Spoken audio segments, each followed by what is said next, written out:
আপনাদের একটু ঘিয়ের লাইসেন্স আর ওখানে বিস্কুটের মোড়কজাতকরণ নিবন্ধন সনদটা একটু দেখাবেন আর কি।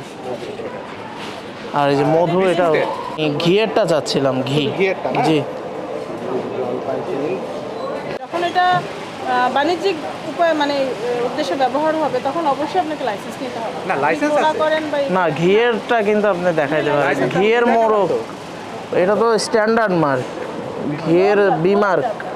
একটা হচ্ছে সার্টিফিকেশন ওই, আরেকটা হচ্ছে মোড়কজাত, দুইটা না, আলাদা। আমরা এটা মোড়কজাত হলো গিয়ে কাস্টমার আসার পর করি। না, সেটা লাইসেন্স আপনি করেছেন, বিএসটি লাইসেন্স করেছেন। আপনি একদম জারে দিচ্ছেন, এটা কিন্তু নাই আপনাদের। লাইসেন্সের উদ্দেশ্যটা কি? আপনি মোড়কের মধ্যে উল্লেখ থাকবে যে আপনি যিনি গ্রহীতা তাকে আপনি পরিমাণে কতটুকু দিয়েছেন, আপনার এই প্রোডাক্টটাতে কী কী উপাদান দেওয়া আছে, এইটার সার্টিফিকেশন। তো আপনি তো সেটা ঘিয়ের মধ্যে করছেন না, আমরা তো সেটা পাই আমি না। একটা বলি, এই ঘিটা আমাদের আপনি দেখলেন না ওই জারে থাকে main। জি, জি। অনেক সময় যেটা হয় কাস্টমার এসে প্রোডাক্ট নেয়, তখন আমরা ওখান থেকে দিয়ে দিই। দেওয়ার পর নিয়ে আসে এখানে এনে, অনেক সময় যেটা করে এনে বলে আমি আর এটা নিব না।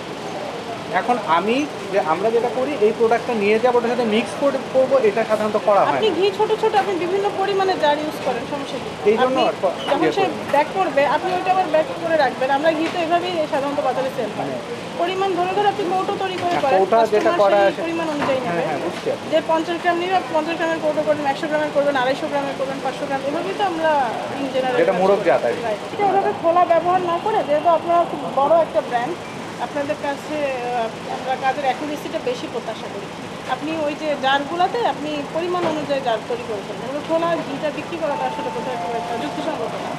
আর ওই যে বি মার্ক যেটা ইউজ করেনি সেটা বি মার্ক ইউজ করবেন। আর বাকিটার জন্য আপনাদেরকে ধন্যবাদ। Thank you madam. ঠিক আছে। Thank you.